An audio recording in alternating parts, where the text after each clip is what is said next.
Salut tout le monde, aujourd'hui on va démonter un étrier de frein arrière. Donc ça c'est un étrier qui se monte sur des Saxo, des 206, des Clio, des 206, 306, Xara, choses comme ça, sur les modèles un petit peu sport. Donc voilà, moi j'avais envie de le démonter pour voir ce que c'était. Donc faut savoir que ça c'est pas du neuf, c'est juste que je l'ai nettoyé à fond avec un produit de chez Restom là, qui décape, qui enlève toute la rouille, tout ça. Donc un très bon produit, hein. Donc voilà, donc on va commencer, hein. Donc déjà on va enlever cette partie là, la mâchoire.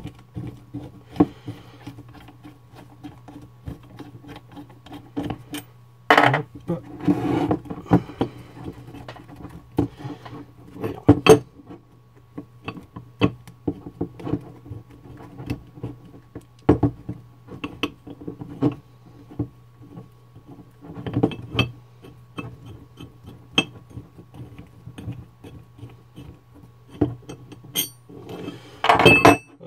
Donc la mâchoire, hop, on la met de côté. Alors déjà, je vais vous montrer un petit truc. Donc vu que c'est un étrier arrière, il y a un frein à main dessus, hein. Donc avec cette commande, on actionne le frein à main. Donc c'est simple, hein, regardez.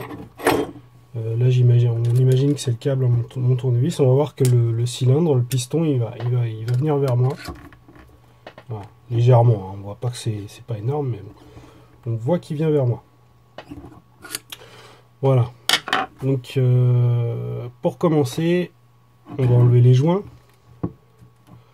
Donc nos petits joints là, voilà. Donc faut y aller quand même doucement, hein, faire gaffe pour les déchirer, ça serait dommage. Hop. Donc, tac. Voilà, là ici ceux-là c'est pareil. Moi je sais que je peux les faire comme ça. Voilà, je m'embête pas, je sors carrément les cylindres qui permettent à l'étrier de s'équilibrer. Hop. Voilà. D'ailleurs c'est mieux de la jouer comme ça. Vous allez voir pourquoi. Hop. Alors ici sur ces joints là, tout cela, il faut savoir un truc, c'est qu'il faut pas les attaquer par là comme ça. Hein, faut pas les avoir comme ça, parce que sinon on risque de les craquer.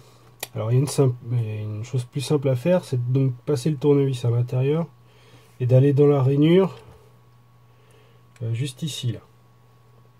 Voilà, ici il y a une rainure. Il faut glisser le tournevis dedans. Et voilà. Donc je sais pas si on voit bien.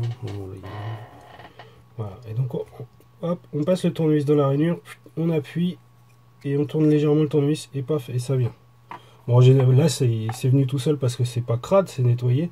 Mais quand c'est crade, il faut insister un peu plus longtemps, il faut faire des allées-venues, etc. Mais là, voilà. Mais sinon c'est comme ça qu'il faut faire parce que sinon vous allez abîmer le caoutchouc. Hop.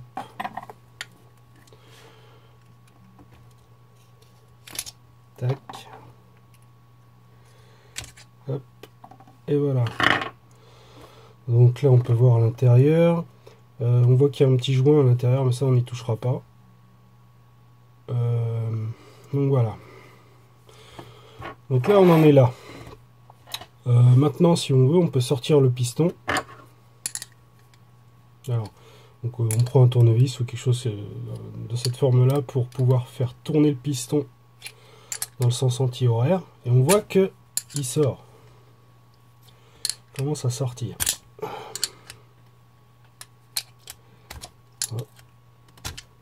Voilà, ça résiste. Voilà. Hop, on essaie de le tirer. Et voilà. Notre petit piston tout neuf. Enfin tout neuf.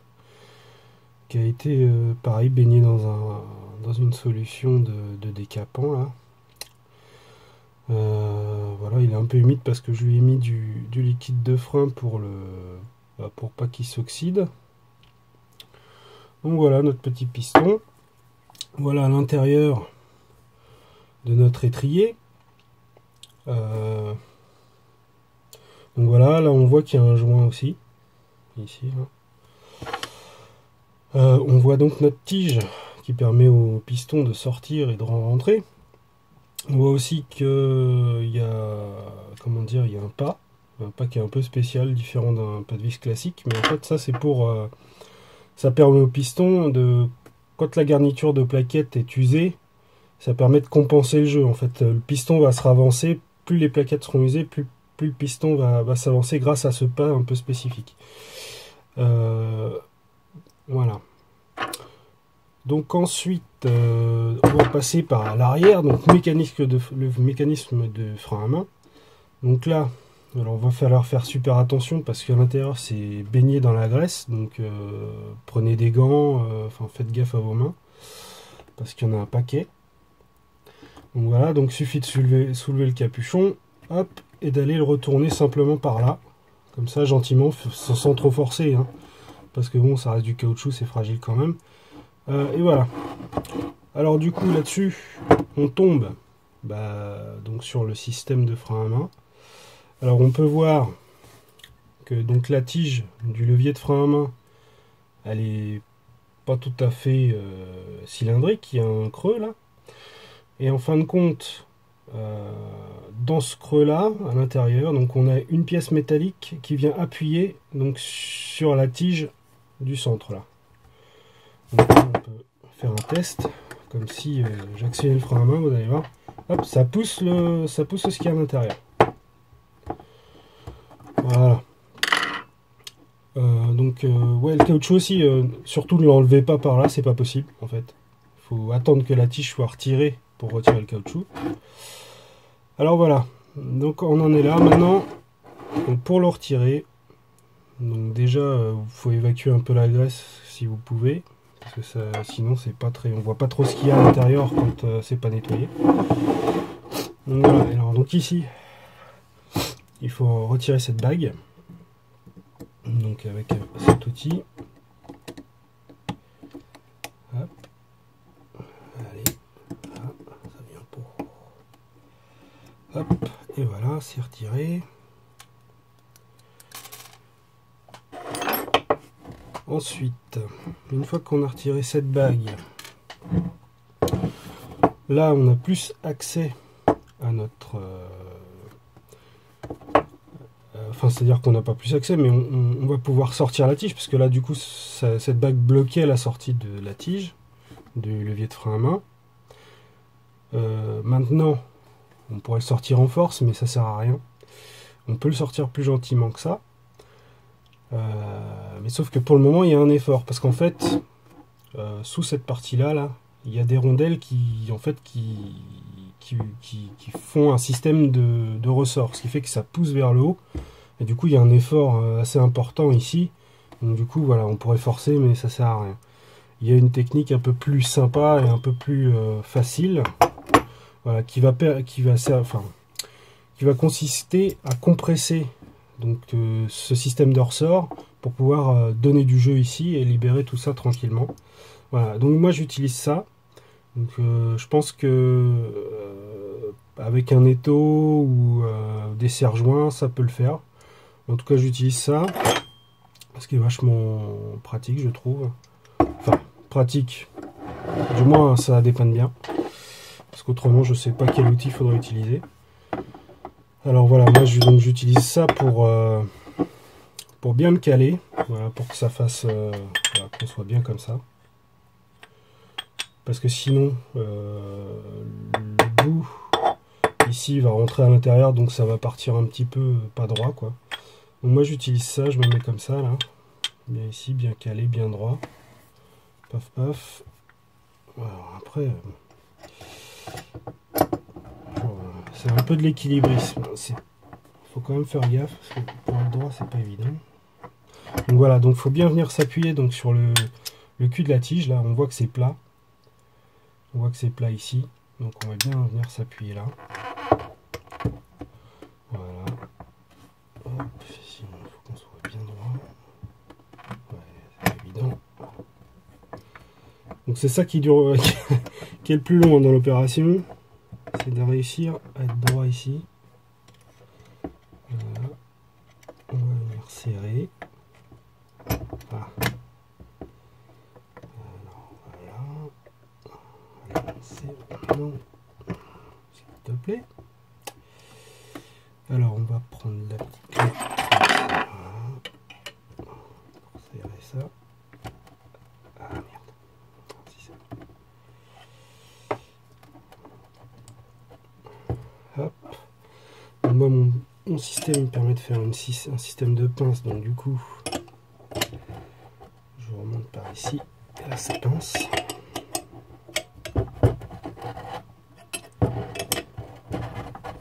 Voilà. Tac tac. Donc là normalement ça a compressé un poil et normalement je dois pouvoir sortir ceci. Voilà, regardez. Là, on voit que je peux le sortir. Là, j'ai du jeu. Clac. Clac. Clac. Voilà. Donc là, j'ai ressorti ça. Mon axe. Donc voilà. Alors, maintenant, je peux desserrer ici.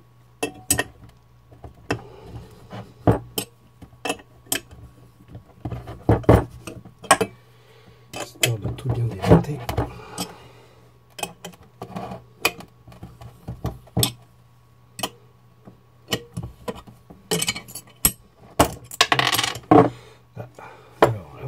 Qui a sauté. Donc ça c'est la petite pièce qui vient au milieu là, qui vient faire le tampon entre les deux tiges.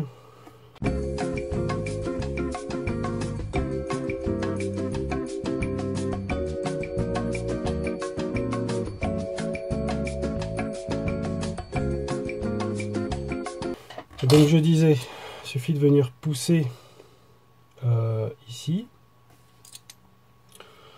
Donc là, on voit que tout ressort.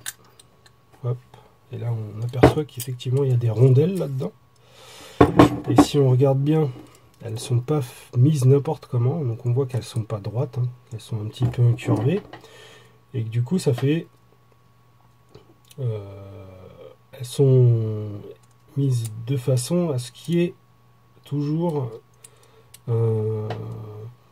une face, enfin toujours dos à dos en fait, si on veut, ou face à face, ça dépend, mais et voilà, donc toujours au contraire, ce qui fait que bah, ça fait un ressort, et voilà. Donc voilà, on a démonté notre petit étrier de frein arrière. Qu'est-ce qu'il y a d'autre à faire? Bah, je crois qu'on a tout fait. Donc voilà. Notre petit étrier de frein arrière.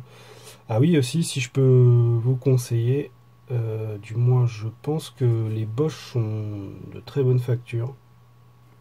Voilà, bon, vu ça coûte très cher, donc c'est pour ça que bon, bah, moi je fais ça. Je préfère les restaurer plutôt que qu'en racheter des nouveaux, surtout que bon, enfin vu le prix que ça coûte et qu'en plus faut rendre les pièces, enfin pour avoir un peu moins cher, il faut rendre les pièces au comptoir, c'est un peu, enfin bon, c'est, moi je préfère restaurer plutôt que de racheter, ça coûte moins cher. Voilà. Donc bah écoutez, bah, dans le prochain tuto, ça sera le remontage. Voilà, remontage d'un étrier de frein arrière. Allez, à toutes.